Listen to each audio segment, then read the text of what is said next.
Sous la présidence de son Excellence, Monsieur le Président de la République, le Conseil des ministres a tenu sa session ordinaire ce jeudi 10 mai 2018 de 10h à 12h avec l'ordre du jour suivant.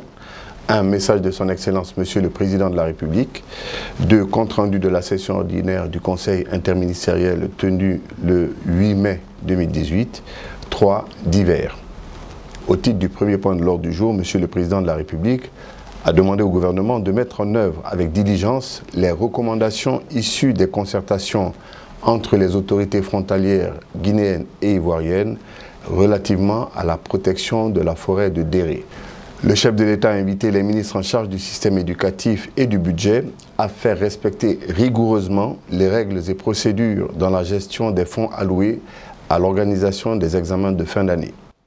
Le président de la République a insisté pour que le ministère des Mines poursuive le contrôle de la correcte application de la politique nationale de contenu local, notamment dans les zones minières. Le chef de l'État a demandé au gouvernement de faciliter le travail des consultants mobilisés pour renforcer les capacités des entreprises privées guinéennes afin qu'elles soient en mesure de monter des plans d'affaires éligibles au financement disponible au niveau d'Afreximbank et autres institutions de financement. Au titre du deuxième point de l'ordre du jour, Monsieur le Premier ministre a introduit le compte-rendu de la session ordinaire du Conseil interministériel tenu le 8 mai 2018. À ce titre, le Conseil a entendu successivement, au titre des examens de textes, le ministre de la fonction publique, de la réforme de l'État et de la modernisation de l'administration, a soumis pour examen le projet de loi portant statut général des agents de l'État.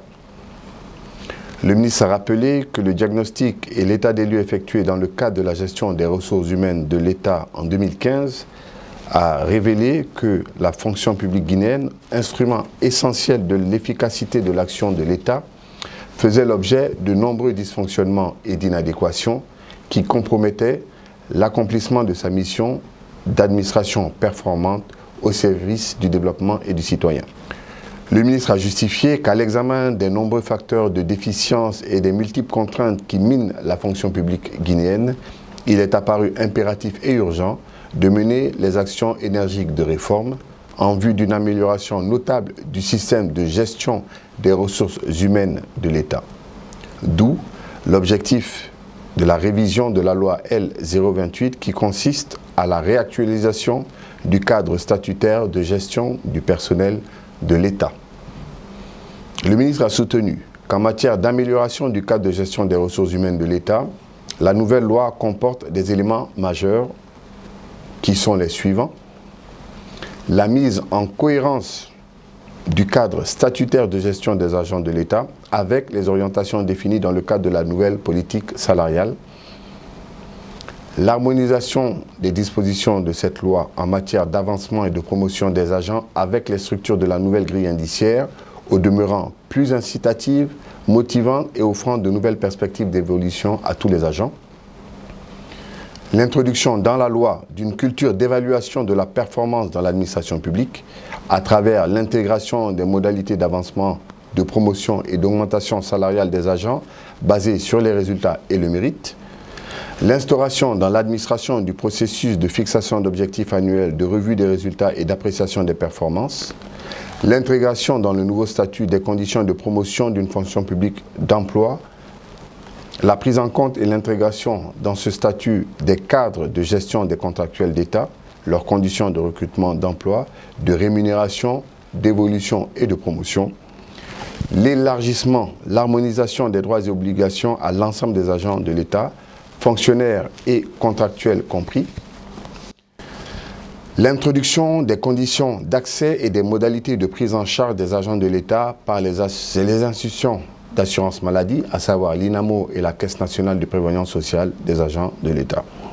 Au terme des débats, le Conseil demande une relecture approfondie du texte avant sa soumission à une prochaine session. Le ministre de l'Élevage et des Productions Animales a soumis pour examen le projet de loi portant code pastoral. Il a rappelé que jusqu'en 1988, la législation guinéenne disposait de peu de textes relatifs à la réglementation du sous-secteur de l'élevage. Le ministre a annoncé que depuis 2014, le département a entamé la relecture du code qui prévalait depuis 1995 pour l'adapter à l'évolution du contexte national, régional et international. Pour y arriver, le ministère en charge de l'élevage a sollicité l'appui financier du projet d'appui au secteur agricole en Guinée afin que les parties prenantes du sous-secteur de l'élevage puissent se prononcer à travers des ateliers régionaux regroupant les préfectures de l'intérieur du pays à Kindia et à Kankan sur l'avant-projet de texte qui a été élaboré au niveau central. Un atelier régional regroupant les représentants des départements ministériels, des opérateurs du sous-secteur, des services déconcentrés de l'élevage et de l'agriculture de Conakry et des partenaires techniques et financiers intéressés par cet avant-projet a été organisé à Conakry en vue de la validation du document avant sa soumission au Conseil. Le ministre a précisé que l'avant-projet de code pastoral définit les règles générales devant régir l'élevage traditionnel et semi-intensif dans notre pays. Il pose les principes juridiques relatifs à l'organisation de l'exploitation des ressources naturelles à des fins d'élevage, à la garantie des droits d'usage pastoraux, au règlement des différends entre les éleveurs, les agriculteurs et d'autres acteurs utilisant les ressources naturelles. Cet avant-projet de code consacre et précise les droits essentiels des éleveurs, notamment en matière de mobilité des animaux et d'accès aux ressources pastorales. Il définit également les principales obligations qui leur incombent dans l'exercice des activités pastorales, notamment en ce qui concerne la préservation de l'environnement et le respect des biens d'autrui. Au terme des débats, le Conseil demande la soumission du texte à une prochaine session. Au titre de la communication, le ministre du Commerce a fait une communication relative au 4e examen de la politique commerciale de la Guinée à l'Organisation mondiale du commerce OMC du 29 au 31 mai 2018 à Genève. Il a rappelé que tous les pays membres de l'OMC font l'objet d'un examen dont la fréquence varie en fonction de leur part dans le commerce mondial.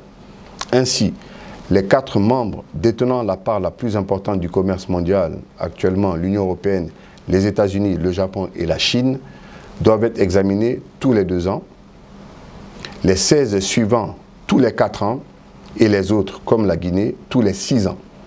Une période plus longue peut être fixée pour les pays les moins avancés qui sont membres. Il a informé que les examens sont effectués par l'organe d'examen des politiques commerciales qui est le Conseil général de l'OMC, composé de tous les membres de l'OMC, travaillant selon des règles et procédures spéciales. Les examens sont donc fondamentalement des évaluations par les pairs, même si l'essentiel du travail de préparation est effectué par le secrétariat de l'OMC. Le ministre a expliqué que cet examen vise à améliorer la transparence et la compréhension des politiques et pratiques commerciales grâce à un suivi régulier, à améliorer la qualité du débat public et du débat intergouvernemental sur les questions qui se posent et à permettre une évaluation multilatérale des effets de politique sur le système commercial mondial. Il a précisé que l'examen va porter essentiellement sur la politique et les pratiques commerciales de notre pays, en prenant en compte les besoins généraux de la Guinée dans le domaine économique et en matière de développement, notre politique et nos objectifs, ainsi que l'environnement économique extérieur auquel nous sommes confrontés. Le ministre a souligné que le processus est basé sur l'analyse de 2 documents qui sont une déclaration de politique générale présentée par le membre concerné et un rapport établi par les économistes de la division de l'examen des politiques commerciales du secrétariat de l'OMC. Il a soutenu que la déclaration de politique générale présentée par la Guinée comporte 12 sections, dont les principales sont la présentation de l'environnement économique, la présentation des politiques et pratiques commerciales, la description du régime général d'importation et d'exportation, la mise en œuvre de la politique commerciale, les tendances des importations et des exportations. Le ministre a affirmé que l'examen de la politique commerciale de notre pays à Genève est une opportunité en vue de solliciter auprès des partenaires au développement des programmes d'assistance pour la poursuite de l'intégration de notre économie dans l'économie régionale et mondiale. Il a sollicité l'accord de participer à cet événement pour défendre les intérêts et bénéficier de toutes les opportunités offertes. Au terme de l'exposé, le Conseil invite le ministre à faire le point de la participation de la Guinée aux 3 précédentes éditions, à procéder à un examen préalable de la déclaration de politique générale et du rapport devant être soumis, à consulter l'ensemble des structures concernées. Au titre des divers, avant de lever la séance, le président de la République a donné quelques orientations relatives à l'organisation de la journée du paysan prévue à Zérékoré, le Conseil des ministres.